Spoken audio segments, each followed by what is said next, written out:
always trust. We ask the questions. What is needed in the world?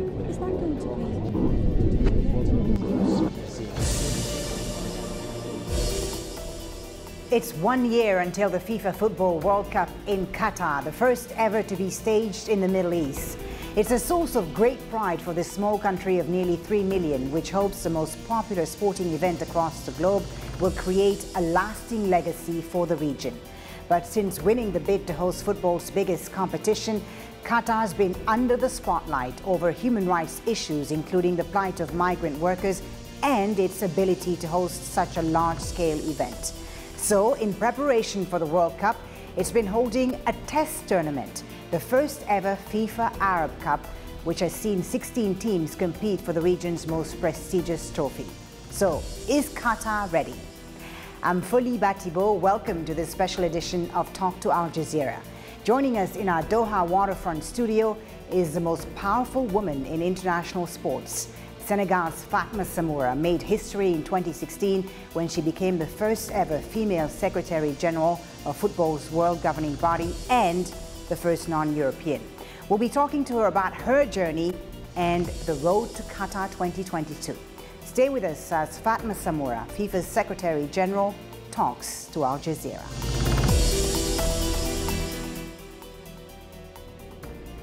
Fatma Samoura, Secretary General of FIFA, thank you for talking to Al Jazeera. My pleasure, Folly, to be here. 1 year from now, the FIFA World Cup 2022 will kick off here in Qatar. Is the country ready? How satisfied is FIFA with the progress of preparations? Well, I think that it will be the first time in the history, I think, of the World Cup that a country hosting it is ready 1 year ahead of the kickoff. And from what we have been experiencing over the past few days with the staging of the FIFA Arab Cup, which is using 6 of the 8 stadiums that will be hosting the first World Cup in the Middle East, I can say that FIFA is very impressed by the level of operational readiness of Qatar, and definitely the country will be ready well ahead of time to welcome the 1.7 to 2 million hosts and visitors and football lovers who are expected to visit the country. Yes, the Arab Cup, which you've been attending, has been really a test tournament for this World Cup. If you were to give an assessment, a grade on things like venues, atmosphere, overall organization, what would it be? Where is Qatar doing things right, and where do you think there's still room for some improvement? Well, I think that in terms of the infrastructure, the stadiums, the training site, the accommodation, I don't think we can compare Qatar with any country. They have been, I think, the best in terms of hosting. Where is there room for improvement, you think? But I think in the transportation, we're still facing some challenges. People need to find their way. Because of the compact nature of this World Cup, we really want the fans to leave the country with the best experience. And it will never be again the same for them. Because with this World Cup, Folly, you can watch 2 games. And if you are lucky enough, and really if transportation, you are familiar with the metro, you can even watch 3 games. But there were a few hiccups, Fatma Samoura, at the start of this Arab Cup, notably with the fan ID card. A lot of fans having difficulty having access to this card and getting into the stadiums. It was eventually scrapped. I know, you've been FIFA Secretary General and you were in Russia in 2018 as well. You've seen what other countries have done. If there was one advice you would give to the Qatari organizers today to make things a bit more smoother for fans, as you say, what would it be? Well, let me just come back to the fan ID that was introduced for the first time for FIFA competition in Russia back in 2018. Mm-hmm. Well, I think for good reason, because of security issues, because of hooliganism, also because we wanted to make it smooth for everyone. The authorities in Russia imposed the fan ID, but the fan ID was also a tool that was used to replace the visa application, because with a Fan ID, you could access the country without having to go through the visa application. Since 2018, many things have changed, and we have now new requirement in terms of health. People need to have an ETARAS also code when they come here. The COVID-19 pandemic makes things a bit more complicated, doesn't it? You need a PCR test. You need also to show that you are fully vaccinated. And adding all those additional requirements did not make it easy for people who were first and foremost here to watch the game and easy access. So I think the authorities in Qatar took the best decision and the right decision to remove it temporarily. But I'm sure with what we have learned over during this Arab World Cup, next year will be easier. Right. Now, there's been some concern about Qatar not having enough hotels and rooms, affordable accommodation for those coming to watch the World Cup. Is that a concern that FIFA still has? It may still be a concern if we receive more foreigners than people who have a house in Qatar. And I think this is also something that the FIFA Kuwait 2022 under the joint venture is taking very seriously. I think already the level of availability is okay. We don't have any problem, for example. But affordability also. Will it be affordable for fans who are coming from all over the world? I think the prices are quite reasonable.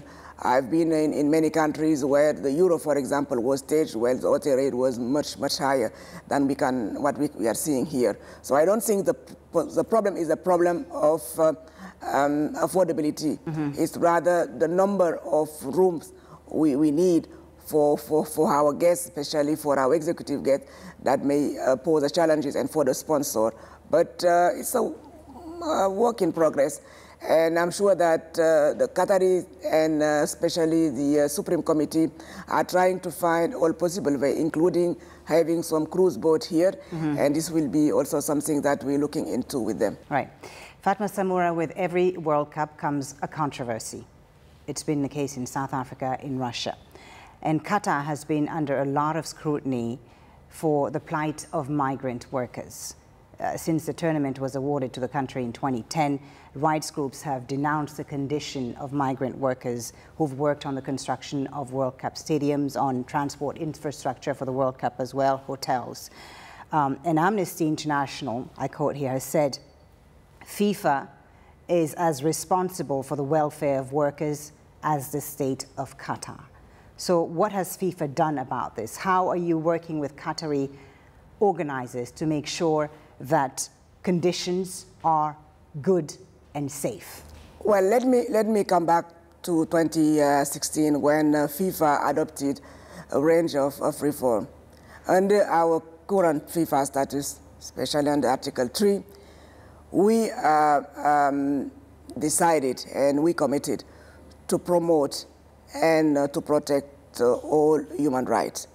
As part of our responsibility and as part of my responsibility as a FIFA Secretary General in charge of the administration, and also for Gianni Infantino, the president of FIFA, we take it very seriously. The first thing that Gianni did after his visit to Qatar back in 2016 was to put in place a Human Rights Advisory Board to preempt all the issues with regard to human rights. And they made a number of recommendations. And by 2017, 85% of those recommendations were fully implemented for Russia. And the same level of recommendations were made in Qatar. And I can say that, yes, human rights is a problem everywhere. It's not specific to Qatar. When our children from Africa are drowning in the Mediterranean and in the Atlantic, nobody is pointing fingers. The country that signed the Vienna Convention, but that refused them access just for the human dignity. The government and the authorities here in Qatar have taken the immigrant workers' situation very seriously. I think one of the key highlights was the abolition of the kafala system. Today, fully, we have 400,000 workers in this country that have received higher salary because the minimum salary that is now imposed for all workers in this country. We continue with the international bodies, such as the International Labour Office, such as the building woodworkers, but also with the Center for Sport and Human Rights to monitor the situation. On a regular basis, the accommodation of the migrant workers have been visited to make sure that they live in dignity in the compound. Yes, it's a long-term process to be up to the level of some countries, but I think that already Qatar is being seen as a source of inspiration for other countries in the Arab Gulf country. How much more still needs to be done in your view? Well, there are many things to be done everywhere, but I can say that... specifically about this, because, you know, constantly this is what comes up, the workers' rights in Qatar. As soon as the World Cup is talked about... Human nature the human beings by nature are always critical. What I'm asking people to do is first to relate to the report that was not produced by FIFA, but that was produced by these human rights bodies who are working here permanently. And to also look and hear from the people who are currently attending the FIFA Arab Cup if they have any issues, whether it's on LGBT or on the faith of the migrant workers. Yes, well, let's get to LGBTQ. And not only to focus on what the social media are reporting. Right, you mentioned LGBTQ rights, and the World Cup, as we know, has been known to bring people together regardless of their background, of their race, of their religion, sexual orientation. And homosexuality is outlawed here, of course, as in many other countries in this region. And we saw Lewis Hamilton recently at the Formula One Grand Prix wear a rainbow helmet to basically draw attention to LGBTQ rights. What can FIFA tell today to fans who are LGBTQ and who want to come to the World Cup in Qatar? Are they going to be safe? Well, first, we welcome everybody. It's part of FIFA mandate to make that all the World Cup are inclusive. And this is something that we don't negotiate. It is something that is built in the building process for any country that bid to host the World Cup. People will be welcome, and this is also the message we are getting from the authorities here in Qatar. We need to respect also the people's conviction.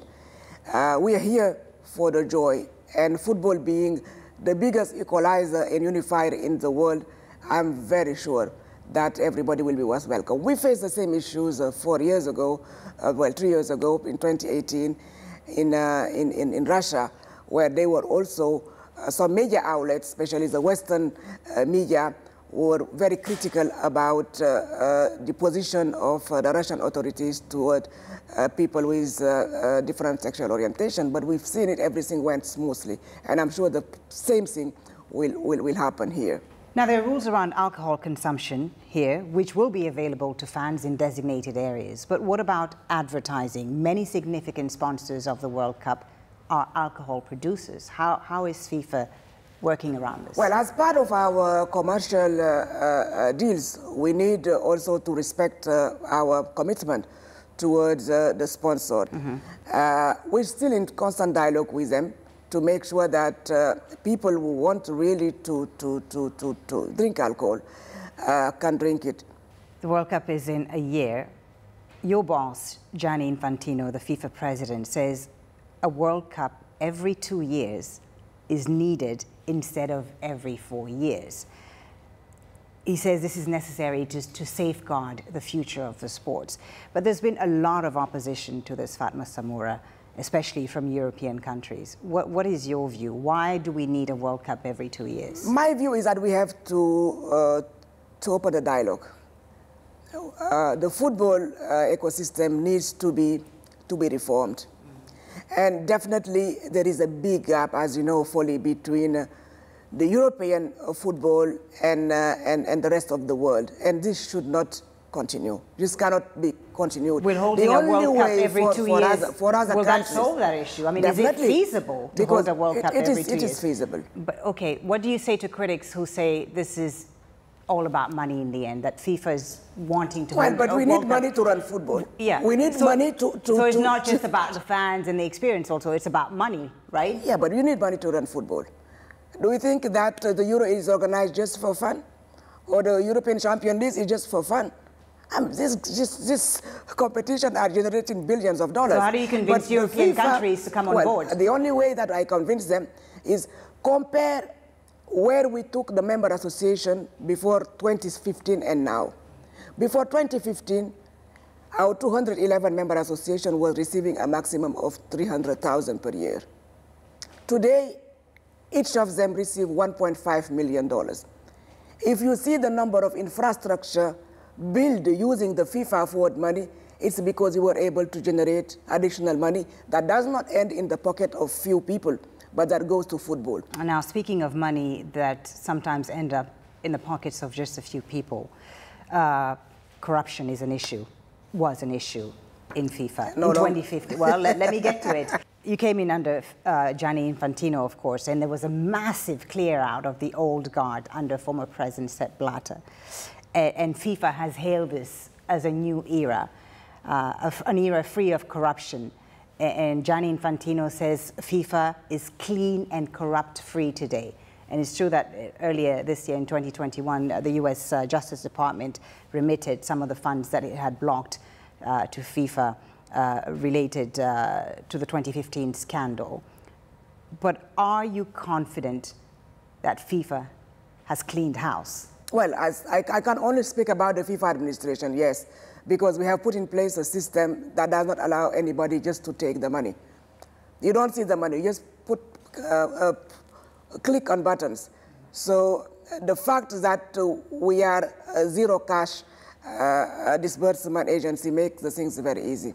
But there's still shortcomings, especially when it comes to the national federations. The national federation, we've seen this in Africa, for example. Yes, but before Gianni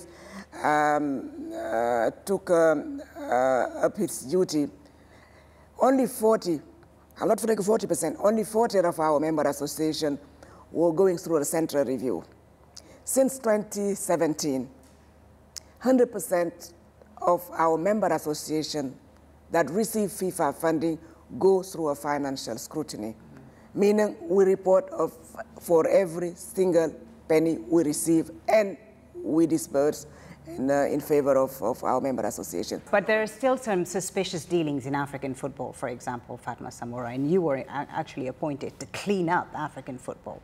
What have you achieved? What's been done Well, so there far? were many recommendations. As you know, my mission ended after 6 months. And today I'm quite confident with the presence of President Motsepe at the helm of CAF Confederation, and also of Veron Mosenge Omba, who also worked under me as a new secretary of CAF, that very soon CAF will be also a very clean house. But how do you deal with political interference in football? Because that has been one of the main issues. We don't see it anymore. That's why you've seen also so many countries sometime being under normalization committee, because when the government interfered, we dialogue with them to tell them that there should not be any interference. And we are not hesitating to suspend some countries where really we have insurance that there are corruptions and also that there is undue interference of the government. Another problem with African football is the underdevelopment of the game on the continent. The best players are going to play in Europe. They've been exploited, some would say, by European clubs. What is FIFA doing to develop football on the continent? And there's been talk about getting rid of the old guard when it comes to football governing bodies on the African continent, the associations on the continent. The old guards, like our presidents, I guess, like some of the presidents who are still holding on. How do you bring about change? We've seen Samuel Eto'o recently elected as president of Cameroonian football, but it's an exception.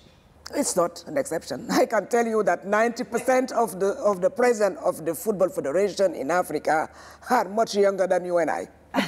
But it's very rare to see a footballer taking the lead, being in the administration. Is that how it should be then? We have former football players who are president of their country, and George Weah is one of them. Exactly.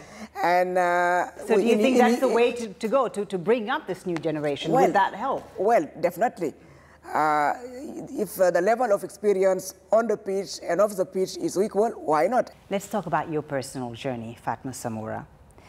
You're the first female Secretary General of FIFA, coming from a non-football background. You work at the United Nations, as you've said, for a long time, and you landed in a middle-aged, white European man's world.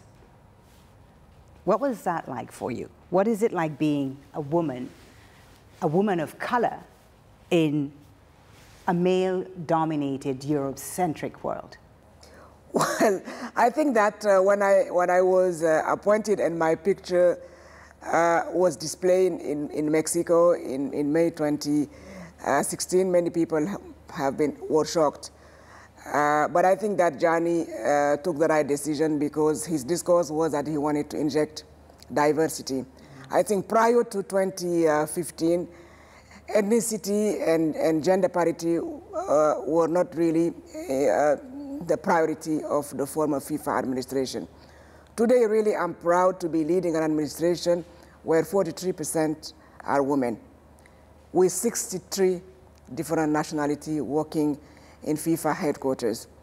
And my appointment should not be looked at as an isolated case, because since my appointment, we have 3 women who are now sitting on the management board of FIFA, and one of them is in charge of the women football division, which is also a premiere. But were there any difficulties going into this boys' club for you? What are some of the challenges that you encountered early on? Fully, I've always worked in a male-dominated organization, because throughout my career in the UN, I was always being assigned in non-family and hardship duty station. So working in a male-dominated organization was not an issue. The issue was first to change the perception that football is a universal language and FIFA is an international body like the UN. And it took me more time to convince the people in Zurich, my own people, that yes, we need to have more ethnicity within FIFA. But today I think it's Did you feel like you had to work twice as hard as a woman and as a black woman? But it's not only in football. It's like you. The moment you are a woman, no matter your color, you have to work twice as much. Yes, there are people who are still thinking that as an African woman, I should not be in football. But I really don't focus on those kind of nonsense. So for football, my fight was to make sure that the balls continue rolling, and that football is played everywhere, and definitely that with 50% of football farms being women. Yeah, well, let's talk about that. Women in football. More women in football. Yeah, let's talk about that, because there are a lot of countries advocating for equal pay within women's and men's team. The U.S. Women Football World Cup champions have even gone to court over this to try and get equal pay for footballers. So where does FIFA stand on this equal pay and equal prize issue? There's still a huge disparity in prize money. Well, there is a huge disparity. I'm not saying that this is right, but the Men's World Cup started fully in 1930. The Women's World Cup started in 91, so 61 years later. Today, until the French World Cup, it was the Men's World Cup that was funding all the other competition of FIFA. And yes, we had some issues with the prize money, but just a figure. During the last World Cup before France in 2015, the prize money for the Women's World Cup was 15 million, 15. In 2019, it was multiplied by 3 to 50 million. And I'm sure that by the time we reach New Zealand and Australia for the 9th edition of the FIFA Women's World Cup, there will be more money injected into the women's game. We have allocated under the cycle 2019-2022 for the first time also in the history $1.5 billion to the women football.